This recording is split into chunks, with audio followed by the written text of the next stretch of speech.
அண்ணாமலையே சிவாயவோம், ஆதிரை அழகே ஹராயவோம், தென்னாடுடையாய் சிவாயவோம், திருமலை ஒளியே ஹராயவோம்.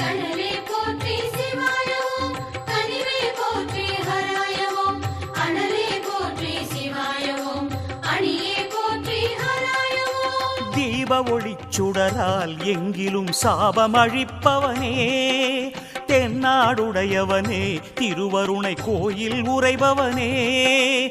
தீப ஒளிச்சுடரால் எங்கிலும் சாபமழிப்பவனே, தென்னாடுடையவனே, திருவருணை கோயில் உறைபவனே.